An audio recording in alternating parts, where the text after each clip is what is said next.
அஸ்ஸலாமு அலைக்கும். இன்னைக்கு ரபியா குக்கிங்கில் என்ன செய்ய போகிறோம் அப்படின்னு பார்த்தீங்கன்னா, நான் ஒரு அரிசி மாவு கொழுக்கட்டை தாங்க செய்ய போகிறேன். அதை இனிப்பு கொழுக்கட்டை செய்ய போகிறேன். அது எப்படி செய்கிறது சொல்லிட்டு பார்க்கலாம். நான் வந்து ஒரு 1/2 கிலோ அரிசி மாவு வந்து எடுத்துக்கிறேன்.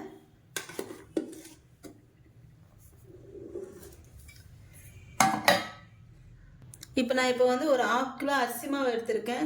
அடுத்து வந்து நம்ம வந்து சர்க்கரை வெள்ளைப்பாகு வந்து கருப்பட்டி இல்லை வெல்லம் எதுனாலும் சேர்த்துக்கலாம். நான் வந்து வெல்லம் தான் சேர்த்துக்கிறேன்.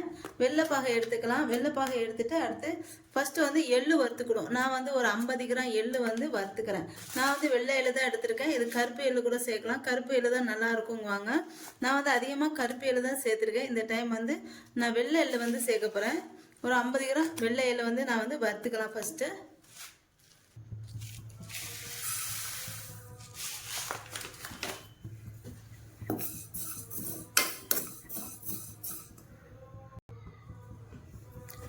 ஒரு பேன் வச்சுட்டு நான் அதை நல்லா காஞ்சதுக்கப்புறம் ஒரு 50 கிராம் எள்ளு தட்டிட்டு நல்லா வறுத்துக்கிறேன். நான் இப்போ இதை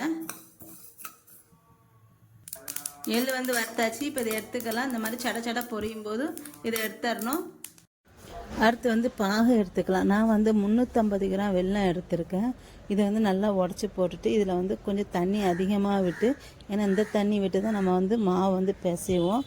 அதனால் கொஞ்சம் அதிகமாகவே தண்ணி விட்டுட்டு இதை வந்து நல்லா பாகுனா நல்லா வெல்லம் கரைஞ்சி கொதிக்கணும். கொதித்து எடுத்துக்கலாம். இதை வந்து இப்போ தண்ணி ஊற்றிட்டு இப்போ நல்லா கொதித்து இறக்கி வடிகட்டி வச்சுக்கணும். இதை வந்து இப்போ வந்து எள்ளு வறுத்தாச்சு. நான் சர்க்கரை பாகும் எடுத்துட்டேன். இப்போ நான் வந்து இந்த 1/2 கிலோ மாவில் வந்து ஒரு சிட்டியை வந்து உப்பு வந்து சேர்த்துக்கிறேன். கொஞ்சமாக உப்பு வந்து சேர்த்துக்கிறேன். உப்பு அடுத்து வந்து ஒரு 1/2 ஸ்பூன் சுக்கு பவுட்ரு பண்ண சுக்கு ஒரு 1/2 ஸ்பூன் சேர்த்துக்கிறேன். சேர்த்துட்டு ரெண்டும் நல்லா மிக்ஸ் பண்ணிக்கிறேன். மிக்ஸ் பண்ணிட்டு இப்போ இதில் வந்து எள்ளு வந்து சேர்த்துக்கிறேன்.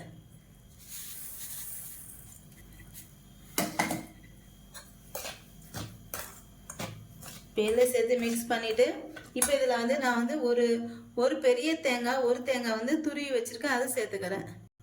நாங்கள் இதை வந்து குட்டி குட்டி பல்லாக தான் போடுவோம். ஆனால் அந்த டைம் நான் வந்து இந்த மாதிரி துருவி போடலாம், 1-2 அரைச்சி போடலாம்னு சொல்லிட்டு இந்த மாதிரி அரைச்சி வந்து சேர்க்குறேன். நான் துருவல் இருந்துச்சுன்னா அதை துருவிக்கோங்க. இல்லைன்னா ஜாரில் வந்து 1-2 இந்த மாதிரி பொடி பண்ணிக்கோங்க. இப்போ இதையும் நல்லா கலந்து விட்டுக்கலாம்.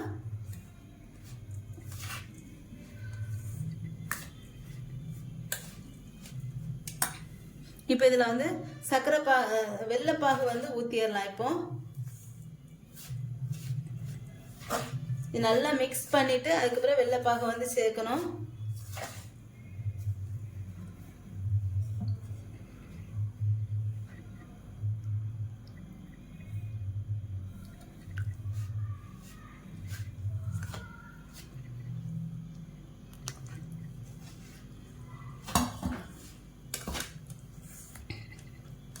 கருப்பட்டி சேர்த்தா நல்லா டேஸ்ட்டாக நல்லா இருக்கும். நான் வந்து வெல்லம் தான் சேர்த்துருக்கேன்.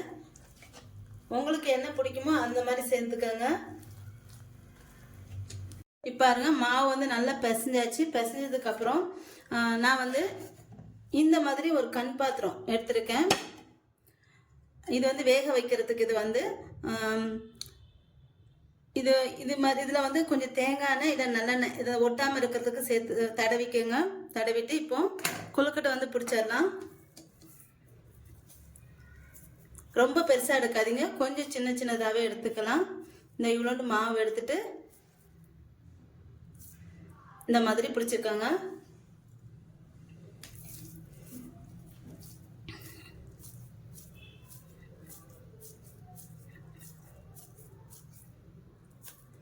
பாருங்க, இது வந்து வெடிக்கக்கூடாது. அதாவது இந்த மாவு வந்து இந்த மாதிரி இருக்கணும், வெடிக்கக்கூடாது. அப்புறம் கொழுக்கட்டை வந்து சீக்கிரம் உடையும்.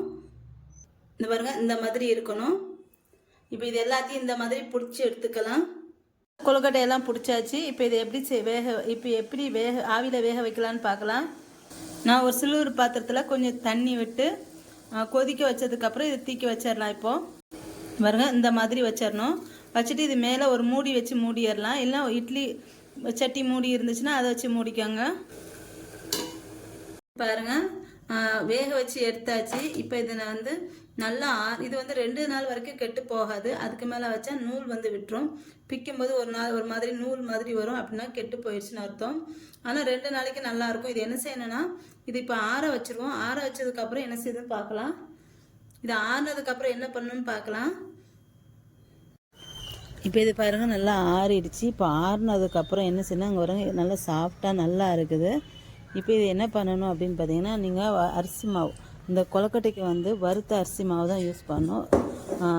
பச்சை மாவு இருந்தால் சீக்கிரம் வந்து நல்லா இருக்காது, கொழுக்கட்டை பிடிக்கிறதுக்கு வராது. அதனால் நாங்கள் வந்து வறுத்த அரிசி மாவில் தான் செய்வோம். இப்போ அதே அரிசி மாவை எடுத்து இந்த மாதிரி ஆறினதுக்கப்புறம் நல்லா சுத்தமாக நல்லா ஆறணும். ஆறினதுக்கப்புறம் இந்த மாதிரி அரிசி மாவு மேலே தூவி நல்லா குலுக்கிட்டு இந்த மாதிரி வைக்கணும். அப்போ தான் சீக்கிரம் வந்து ஒரு நாள் கெட்டு போகாமல் இருக்கும், நூல் விடாமல் இருக்கும். அதுக்காண்டி நாங்கள் அந்த மாதிரி செய்வோம். இந்த வீடியோ உங்களுக்கு பிடிச்சிருக்குன்னு நினைக்கிறேன். இந்த வீடியோ உங்களுக்கு பிடிச்சிருந்தா லைக் அண்ட் கமெண்ட் ஷேர் பண்ணிக்கோங்க. என்னோட சேனலை மறக்காமல் சப்ஸ்கிரைப் பண்ணிக்கோங்க.